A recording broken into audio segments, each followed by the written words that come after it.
Morning all. So today's date 16th of the 3rd 2022. A quick look at yesterday to see what happened. We spoke in the previous video about this position and how I trailed it here and price come back and took us out for a profit of first position 20 pips, second position 17 pips. I entered again for a second position yesterday, which I was hoping price would come back here, respect the 50, which it initially did, and then start falling, but that wasn't the case. Price pushed up and hit my stop loss, so the two positions I'd placed here, so we had two 20 pip stop losses hit. So here we had a 20 pip take profit and a 17 pip take profit, so overall yesterday I'm 3 pips down, not too bad. So if I can just clean my chart quickly, and we'll go straight into today, which is, what day are we on today? Wednesday the 16th. So a quick clean up, which will remove that 1 hour level there. We'll remove my break even point there, which would have been for the second position.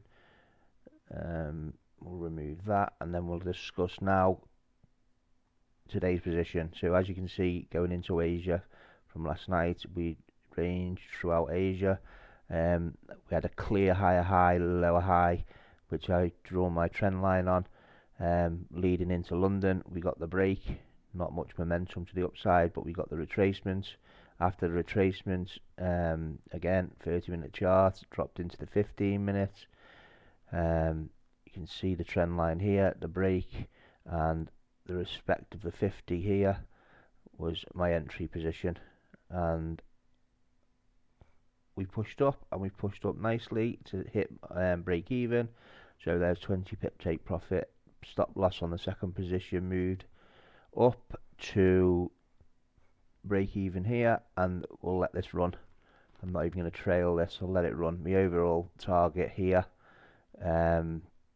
which was to this previous high here, which is set at 37 pips. At this moment, on my second position, I never set a take profit because I day trade, so I'm monitoring the charts all the time. So what I'll do is, if price hits this area, I'll see how strong that candle is, and if I'm gonna close my position at my overall take profit, or if I let it run. We'll see. But if I let it run, then I'll be bringing my my stop into profit, maybe under the lows around this area. Okay, hope you enjoyed the video. Don't forget to subscribe, like if you liked, and great if you could share the video. Take it easy.